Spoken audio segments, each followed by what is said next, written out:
Hello students, good morning. स्वागत है आप लोगों का आज अगेन एक गिटार सेशन में। मैं हूं चिरुदीप सर। आज हम जो सेशन में जो बातें करेंगे वो प्रीवियस क्लासेस का थोड़ा सा रिकैप होगा एंड साथ ही साथ हम लोग नई चीज़ें भी करेंगे।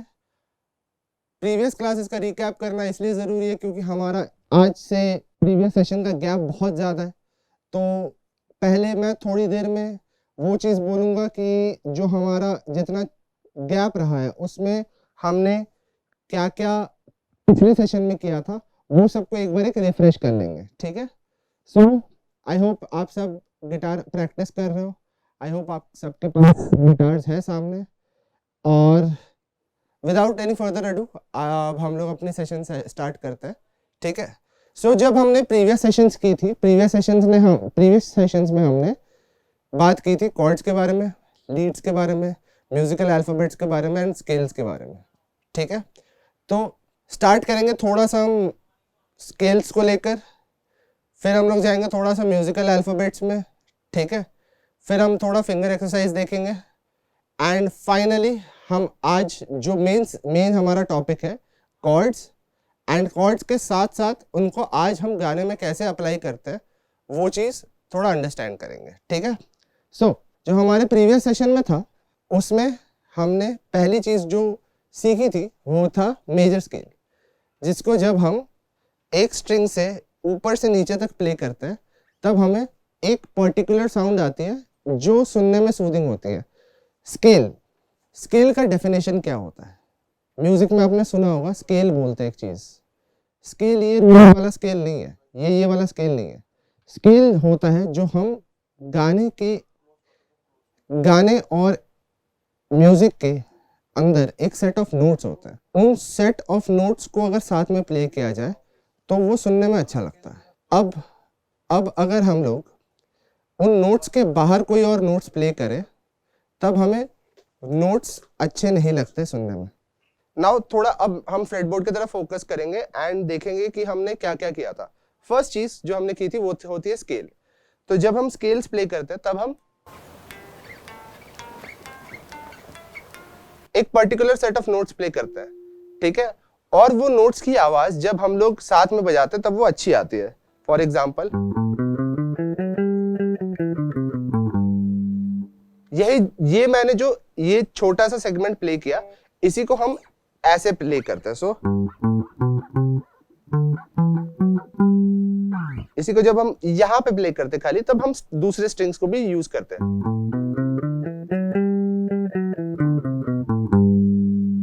ठीक है। सो स्केल होता है हमारा एक सेट ऑफ नोट्स जो साथ में अच्छा लगता है। अब इसी में अगर मैं कोई और नोट गलती से बजा दूं तो अगेन हमारा पूरा चीज जो हम प्ले कर रहे हैं वो सुनने में बुरा सा लगेगा।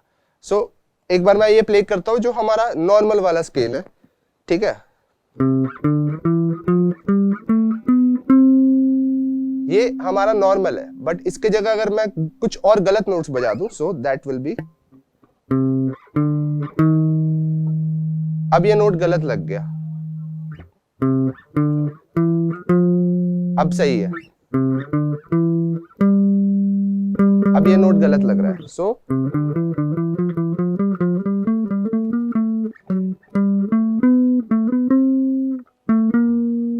ये नोट जैसे गलत है, ठीक है। सो हमारा जो स्केल होता है, स्केल हमें बताता है कि एक गाने के अंदर कौन से नोट्स अगर लगे तो वो गाना सही लगेगा एंड अगर कौन से नोट्स हमने गलत लगा दिए तो वो सुनने में बुरा लगेगा, ठीक है। ऑलराइट।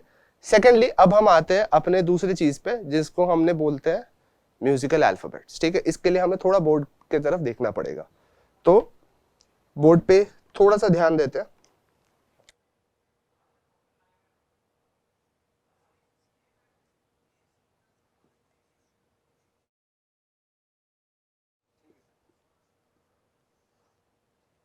ठीक है, तो अगर आप जैसे देख रहे हो यहाँ पे म्यूजिकल अल्फाबेट्स हमारे 7 है, A B C D E F G, ठीक है। ये हमारे 7 नोट्स होते हैं। इसके अलावा 5 और नोट्स हैं जिनको हम बोलते हैं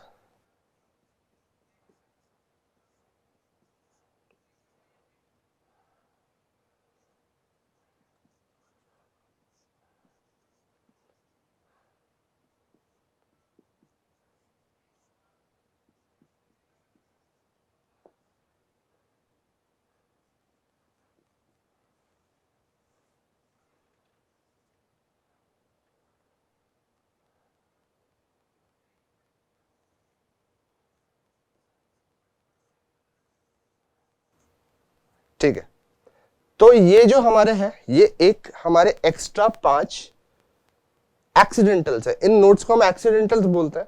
अब एक्सीडेंटल का मतलब ये नहीं कि ये नोट हमारे गलती से बज जाते हैं, ये हमारे नोट्स म्यूजिक के ही पार्ट है, बट जो हमारे अल्फाबेट्स हैं जिनमें कोई ये सब नहीं लगा हुआ, इनको हम नेचुरल्स बोलते हैं। ठीक है, ये हैश, ये जो हैश है इसका मतलब इंस्टाग्राम वाला हैशटैग नहीं है, इसका मतलब होता है शार्प। और ये जो है ये जो है हमारा, ये हमारा बी फॉर बॉल नहीं है, इसको हम बोलते हैं फ्लैट। ठीक है, ये हमारा शार्प है, ये हमारा शार्प है, हैशटैग नहीं है, ये हमारा फ्लैट है, बी नहीं है। ठीक है, तो शार्प एंड फ्लैट। ठीक है, सो ए का हमारा होता है ए शार्प, और ए शार्प को ही हम बोलते हैं बी फ्लैट। तो अगर आपने गिटार में और पियानो में नोट्स देखे होंगे, आपने देखा होगा कि पियानो में ऐसी व्हाइट कीज होती हैं, देन बीच में एक ऐसी ब्लैक की होती है, फिर और एक व्हाइट की होती है, फिर इसके बीच में और एक ब्लैक की होती है, फिर एक और व्हाइट की होती है एंड एक और ब्लैक की होती है। तो ये जो ब्लैक कीज है ना, इन्हें हम शार्प्स एंड फ्लैट्स कहते हैं। ठीक है, बट जैसे ही मैं इस की के बाद ये वाला की बजाऊंगा, तो मान लेते हैं ये सी है, तो इसके बाद वाला नोट डी होता है, और इसके ये बीच वाला जो ब्लैक नोट है वो सी शार्प भी हो सकता है एंड डी फ्लैट भी हो सकता है। सॉरी, यहाँ पे मैंने बहुत छोटे से में लिखा है, बट उसी को रिप्रेजेंट करने के लिए मैंने ये पूरा ऊपर जो बना रखा है। तो जब हम म्यूजिक की बात करते हैं तब ए के बीच में, ए और बी के बीच में ए शार्प और बी फ्लैट आता है, बी और सी के बीच में कुछ नहीं आता। बी का ना कोई शार्प होता है, सी का ना कोई फ्लैट होता है। ठीक है, सी और डी के बीच में सी शार्प और डी फ्लैट आता है, दोनों एक ही नोट है, सी और डी। डी शार्प और ई के बीच में, सॉरी, डी और ई के बीच में D sharp and E flat आता है। ठीक है, एंड ई और एफ के बीच में भी कुछ नहीं आता, ई का शार्प नहीं होता, एफ का फ्लैट नहीं होता। एफ शार्प एंड जी आता है, जी फ्लैट आता है हमारा एफ और जी के बीच में, एंड फाइनली जी और ए के बीच में, क्योंकि वहां पे खत्म हो गया था, हमारा आता है जी शार्प या फिर ए flat.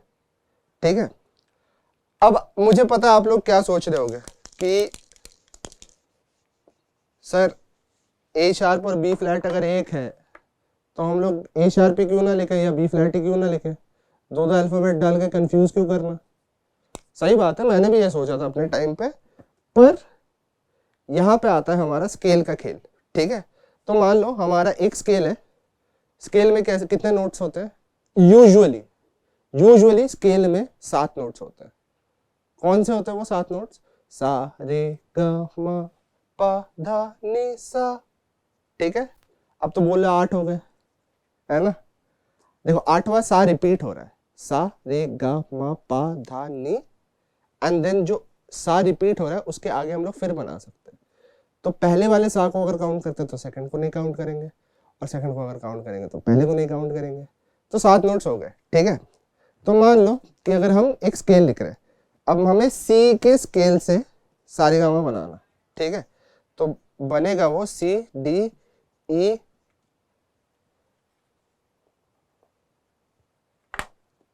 F G A B C. ठीक है, ये हमारा बनेगा सी मेजर के स्केल से सारेगामा पा धा नि सा। पर अब मैं थोड़ा स्केल बदल रहा हूँ। ठीक है, अब जान लो कि अगर मैं कोई भी और स्केल से बनाता हूँ, ठीक है, तो उसमें हो सकता है कि हमारा स्केल में कोई ऐसा नोट हो जो शार्प है। ठीक है, अब जैसे मान लो कि हमारा कोई ऐसा नोट है जो थोड़ा शार्प आ रहा है। ठीक है, चलो अब हम लोग कोशिश करते हैं ए के स्केल से, ए के नोट से स्केल बनाने का। ठीक है, तो पहले हुआ हमारा ए, फिर आता है हमारा ए शार्प बी, फिर आता है हमारा बी का शार्प नहीं होता, सी, सी शार्प, ठीक है, सी शार्प और डी फ्लैट, फिर आता है हमारा डी। अब मैं पूरा स्केल नहीं लिख रहा, मैं इसी में आपको थोड़ा सा अंडरस्टैंडिंग दे देता हूँ कि हम यहाँ पे C sharp and D flat दोनों क्यों रखते हैं। C sharp and D flat दोनों सेम नोट है, बट अब अगर मान लो कि एक गाने में मैं दूसरे म्यूजिशियंस के साथ बैठा हूँ, मैं गिटार बजा रहा हूँ, कोई पियानो बजा रहा है, कोई तबला बजा रहा है, कोई ड्रम बजा रहा है, कोई गा रहा है, कोई बेस बजा रहा है, ठीक है, अलग अलग म्यूजिशियंस अलग अलग इंस्ट्रूमेंट्स जो बजा रहे हैं, ठीक है, वो अलग अलग स्केल्स पे बजा रहे हैं, ठीक है, बट जब एक गाना बजाएंगे तब वो सारे एक स्केल पे आ जाएंगे। अब जैसे फॉर एग्जांपल मैंने यहाँ पे लिया है ए, अब ए के स्केल में जैसे ही आ गए तो तब मैं बोलूँगा कि ए के स्केल में कौन कौन से नोट्स हैं, ए, बी, सी शार्प।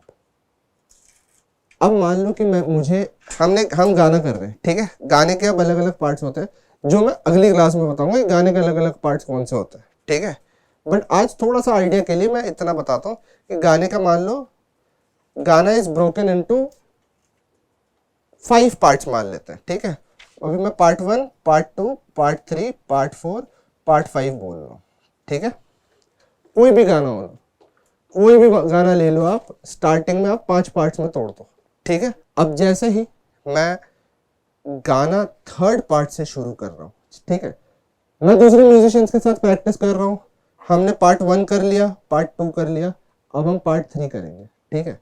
अब पार्ट 3 गाना शुरू होता है हमारा डी से, डी कॉर्ड से स्टार्ट होता है वो, ठीक है, कुछ भी हो हम लोग वो डी कॉर्ड से बजाने वाले हैं, वहां से वो डी कॉर्ड ही आता है।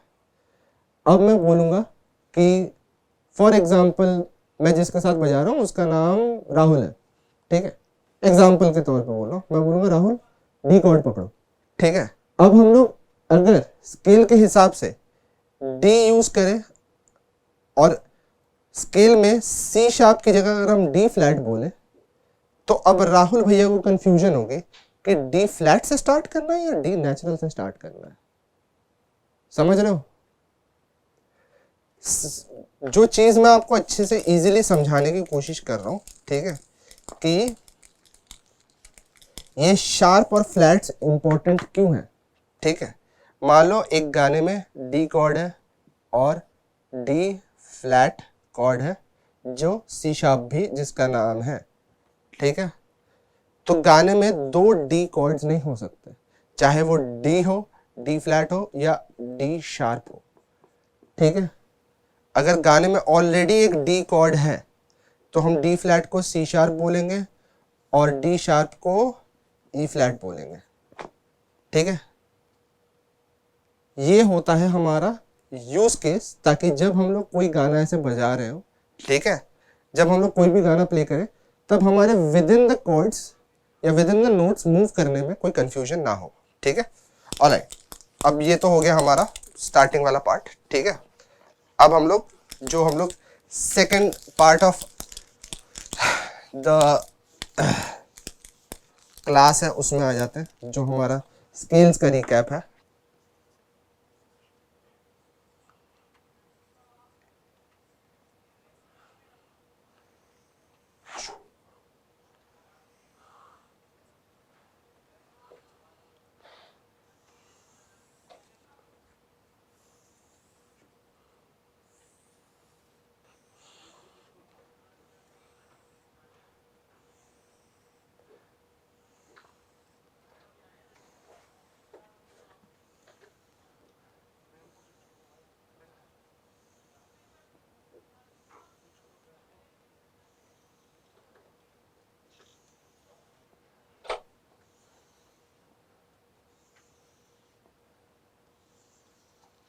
ऑलराइट, आई नो ये बहुत सुंदर तो नहीं बना है, ठीक है, पर ये हमारा गिटार का फ्रेटबोर्ड समवट ऐसा दिखता है, ठीक है। ऑब्वियसली थोड़े से उसमें स्टार्टिंग में गैपिंग्स ज़्यादा है, एंड में थोड़ी कम है, ठीक है, थोड़ा उसमें ये है फैक्टर्स इन है, बट अब हम देखेंगे कि इसमें हम लोग कैसे नेविगेट करते हैं, स्केल को हम बनाते कैसे हैं। ठीक है, तो स्केल बनाने का आइडिया होता है जो हम लोग बोलते हैं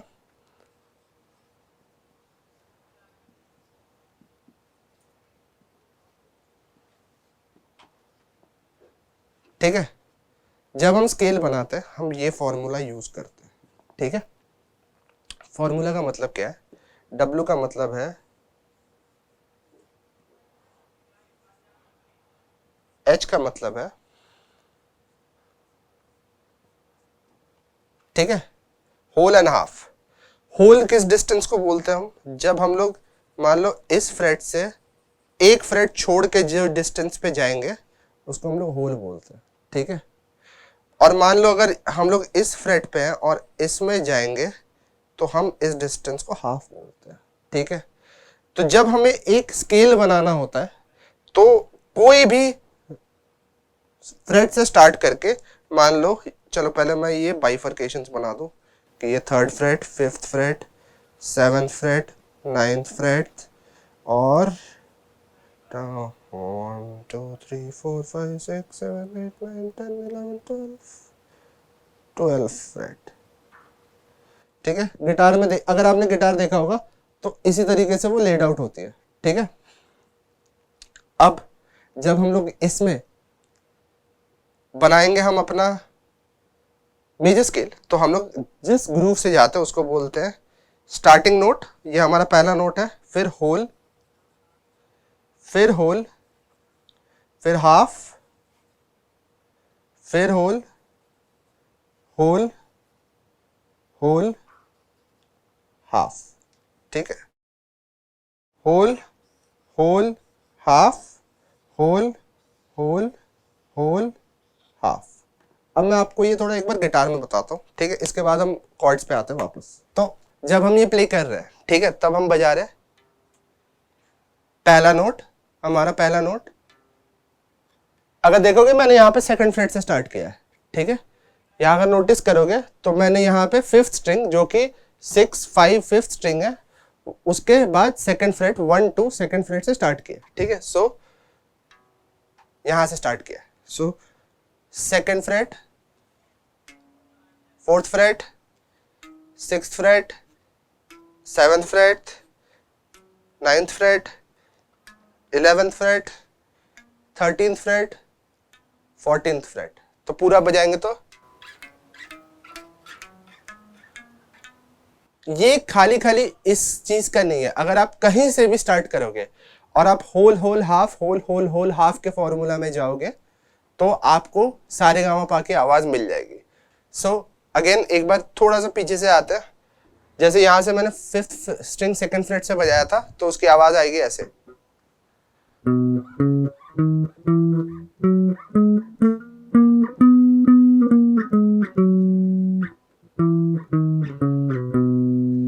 अच्छा, आप सोच रहे होगे 5th फ्रेट 5th स्ट्रिंग बोल के मैं 2 स्ट्रिंग नीचे से क्यों बजा रहा हूँ, क्योंकि मेरे इस गिटार में 7 स्ट्रिंग्स है। ठीक है, यूजुअली गिटार में 6 होती है, इस वाले में 7 है। देखो 1 2 3 4 5 6 7। ठीक है, ये एक एक्स्ट्रा है। यूजुअली ये हमारा नॉर्मल गिटार में नहीं होता, ये कुछ सिलेक्टिव गिटार में होता है। ठीक है, so coming back to it, 5th string 2nd fret से स्टार्ट करके whole whole half, whole whole whole half. सो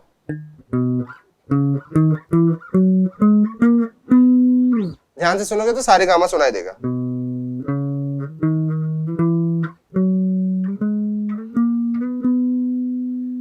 अब ये मैंने 5th स्ट्रिंग 2nd फ्रेट से स्टार्ट किया, बट आप कहीं से भी स्टार्ट कर सकते हो। जब तक आप इस फॉर्मूला को फॉलो करके आगे बढ़ोगे तब तक आपको सेम सारे गामा की आवाज मिलेगी, बट अलग अलग कीज पे मिलेगी।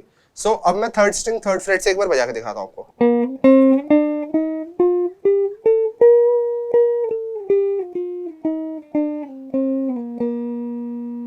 ठीक है, सेम अगर मैं 1st स्ट्रिंग पे भी बजाता हूं, 1st स्ट्रिंग 5th फ्रेट से।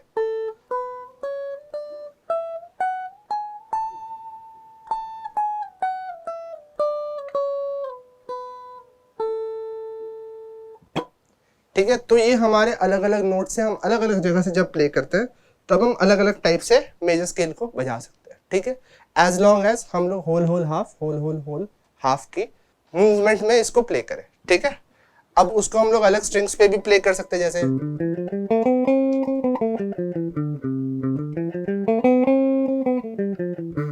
मल्टीपल ऑक्टेव्स में प्ले कर सकते हैं।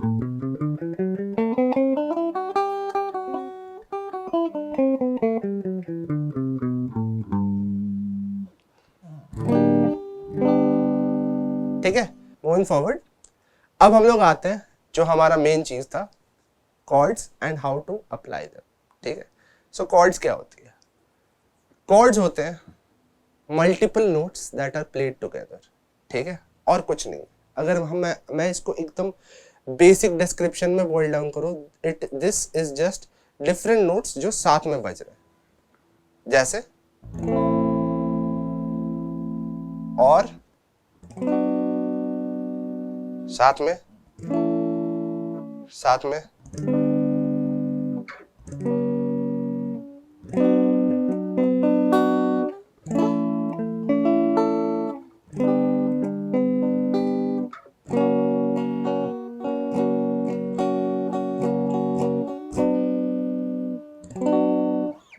ठीक है। तो अब कॉर्ड्स क्या होती हैं, ठीक है, कॉर्ड्स की सिग्निफिकेंस क्या है, और हम लोग कॉर्ड्स बजाना शुरू कहाँ से करें?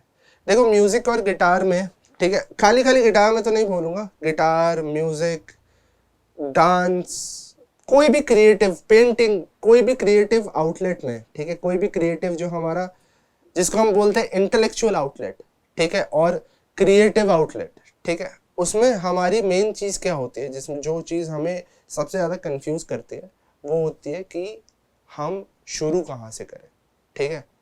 काफ़ी चीज़ों में आप अगर कोई चीज़ देखोगे जो आपको काफ़ी टाइम से करने का मन है, या आपने सोच रखा था कि अरे मुझे ये सीखना है, ठीक है, आपको सबसे ज़्यादा कन्फ्यूजन क्या होगी कि इसको शुरू कहाँ से करें। डाउट आता है कि अगर मेरे को ऐसी चीज़ें करनी है गिटार में या नृत्य में या म्यूज़िक में, पियानो में, पेंटिंग में, तो इसको मैं शुरू कहाँ से करूँ।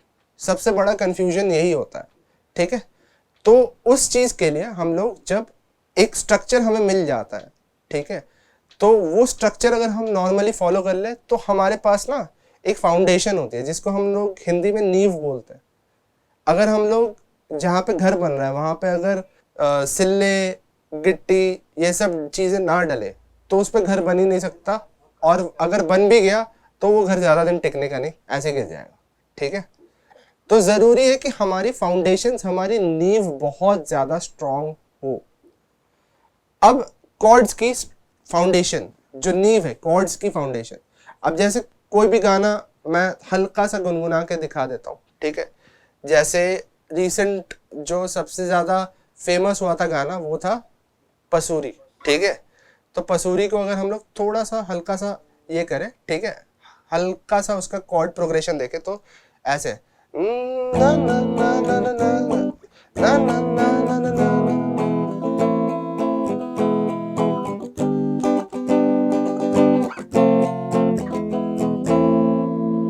फिर आगे लीड भी है उसका,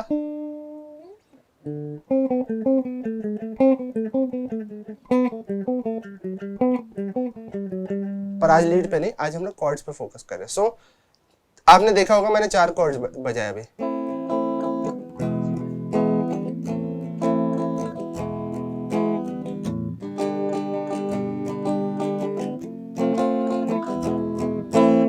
ठीक है। अब मैं आपको बताता हूँ, ठीक है, कि ये फाउंडेशनल कॉर्ड्स क्या होते हैं, ठीक है। अब हम लोग आते हैं थोड़ी देर के लिए वापस बोर्ड पे, ठीक है। तो जैसे हमने म्यूजिकल अल्फाबेट्स किए, वैसे ही हमारे इन्हीं अल्फाबेट से बने हुए होते हैं कुछ कॉर्ड्स, ठीक है। हमारे फाउंडेशंस जो होते हैं बने रहते हैं गिटार के फर्स्ट 9 कॉर्ड्स, ठीक है, ओके। आज हम करेंगे इसका थोड़ा सा रिकैप। अब इसी को मैं आगे बताऊंगा कि इसको गाने में कैसे अप्लाई करेंगे, ठीक है। सो अब ये हो गए हमारे गाने के फर्स्ट 9 कॉर्ड्स। इसमें क्या आता है, ठीक है। तो पहले मैं अल्फाबेटिकली लिखता हूं, ठीक है।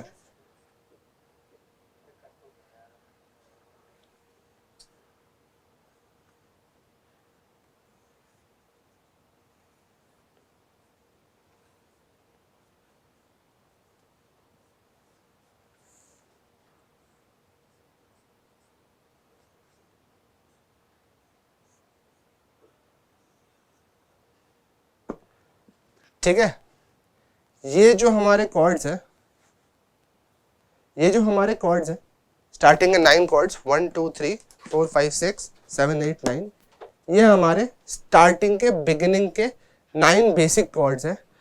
और अगर हम चाहे ना तो हम आज तक दुनिया में जितने गाने बने हैं उनमें से हम 80% सॉन्ग्स हम इन कॉर्ड से कर सकते हैं। सच बोल रहा हूं मैं, एकदम झूठ नहीं बोल रहा, एकदम सच बोल रहा हूं। आपको लग रहेगा कि अच्छा इन 9 कॉर्ड से लोग 80% गाने बजा लेंगे, हाँ, काफी सिंगर्स हैं जो ए कॉर्ड छोड़ के और कुछ नहीं बजाते और वो क्या परफॉर्मेंस करते हैं। जरूरी है कि इन 9 कॉर्ड्स को इतने अच्छी तरीके से कर लो कि इसके आगे जो भी कॉर्ड आए, ठीक है, उसमें कोई परेशानी ना हो, क्योंकि ये जो कॉर्ड्स है इन्हीं के बेसिस पे आगे के मेजॉरिटी जो कॉर्ड्स है उनके पापा चाचा यही हैं, इन्हीं के ऊपर सारे कॉर्ड्स आगे के बने हुए हैं। ये सारे, अगर आप बोल सकते हो, ठीक है, ये सारे कॉर्ड्स की फैमिली के सबसे बड़े मेंबर्स हैं, इन्हीं के ऊपर आगे के कॉर्ड्स बनाए गए हैं एंड इन्हीं के ऊपर, इन्हीं के फिंगर पोजीशंस पे हम दूसरे कॉर्ड्स को प्ले करते हैं, ठीक है। अब इन्हीं कॉर्ड्स पे हम 80% गाने बजा सकते हैं, ठीक है। चलो अब हम ये 9 कॉर्ड्स क्या है तुरंत एक बार देख लेते हैं, ठीक है, फिर मैं आपको ये गाने में कैसे अप्लाई करते हैं वो मैं आपको बता दूंगा, ठीक है। चलो ओके, अब यहां पे हमें 2-3 चीजें याद रखनी पड़ेंगी। इनको हम 3 भागों में तोड़ सकते हैं,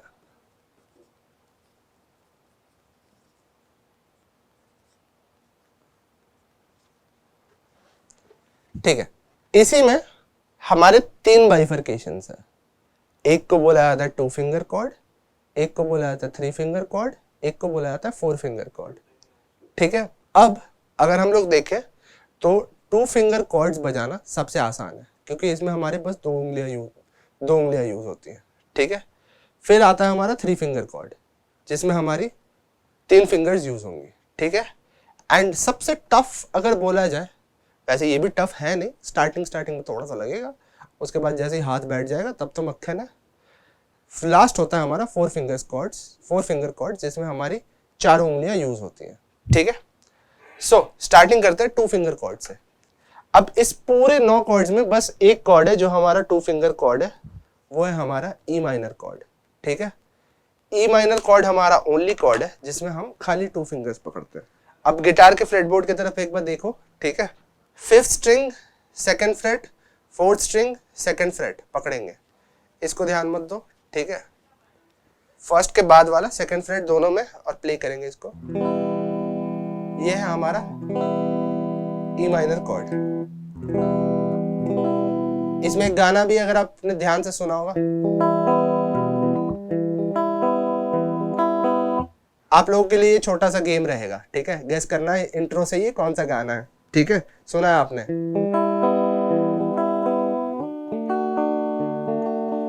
ठीक है।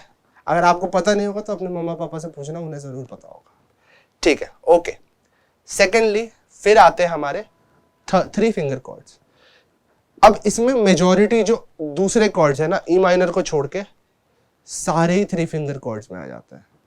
अच्छा, एक चीज मैं बोलना भूल गया, जहां पे खाली अल्फाबेट्स लिखा है, जैसे खाली ए लिखा हुआ है, तो ये ए मेजर कॉर्ड है, जिसके साथ एक स्मॉल एम एडेड है, वो एक माइनर कॉर्ड है। तो ई और ई 2 बार इसीलिए लिखा है क्योंकि ई मेजर भी है, ई माइनर भी है, ठीक है। अब जो आप ऊपर सारे कॉर्ड्स देख रहे हो, ये ऊपर सारे जो कॉर्ड्स हैं वो हमारे 3 फिंगर कॉर्ड्स हैं। उसमें A minor, C, D minor, E आ जाता है, ठीक है। सारे हमारे 3 फिंगर कॉर्ड्स हैं। एक बार हम देखेंगे, तुरंत रिकैप करते हैं, ठीक है।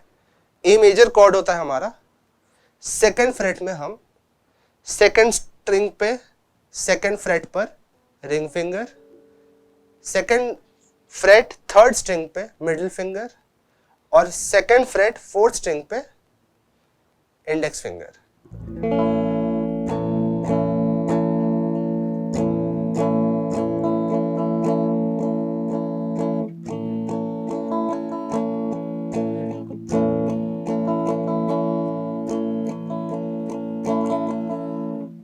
फिर आता है हमारा ए माइनर।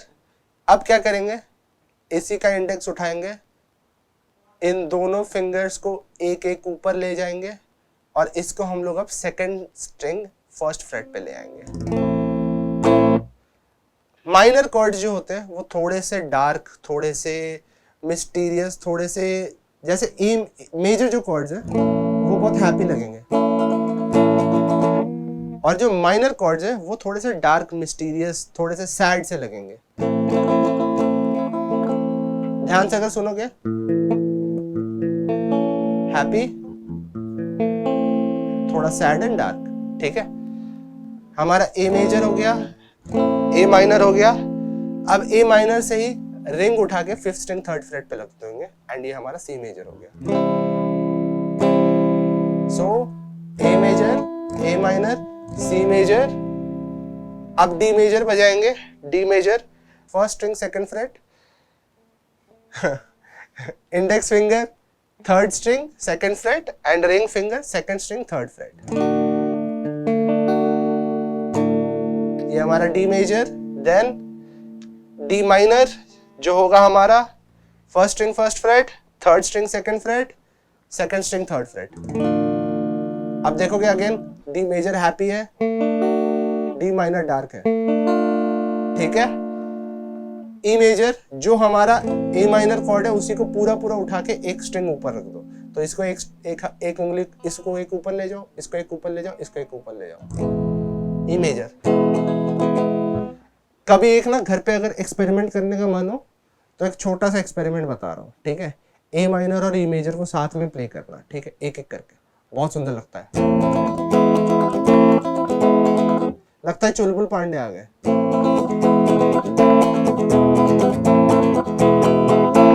ठीक है, चुलबुल पांडे का जो इंट्रो था उसमें ए माइनर और ई कॉर्ड से ही ये वाला इफेक्ट दिया गया था। इसको एक्चुअली स्पेनिश फ्लामेंको इफेक्ट बोलते हैं।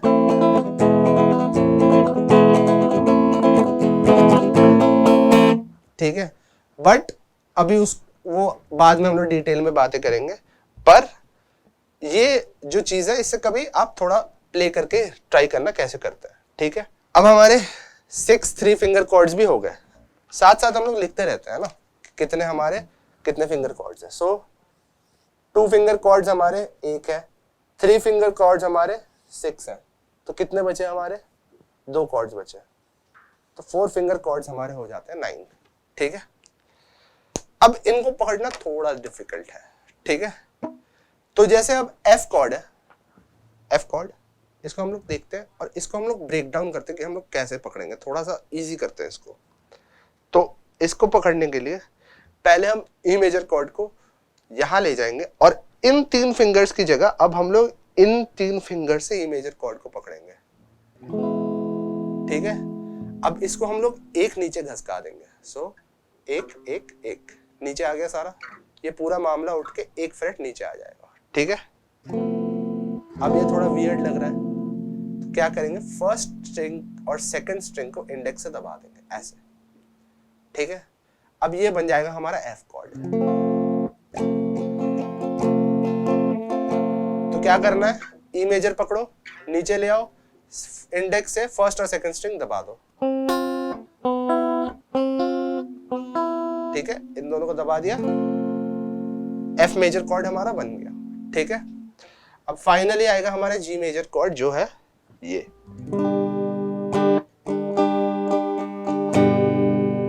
ठीक है, जी मेजर कॉर्ड कैसा है। अब अगेन मैं यहाँ पे अगर आप लोग नोटिस करेंगे तो ध्यान देना कि मैं 7 स्ट्रिंग गिटार बजा रहा हूँ। ठीक है, आपको ये स्ट्रिंग जब भी आप बजाओगे आपके गिटार में ये सबसे ऊपर वाली स्ट्रिंग नहीं होगी। ठीक है, ये मेरे गिटार में है, आपके गिटार में नहीं होगी।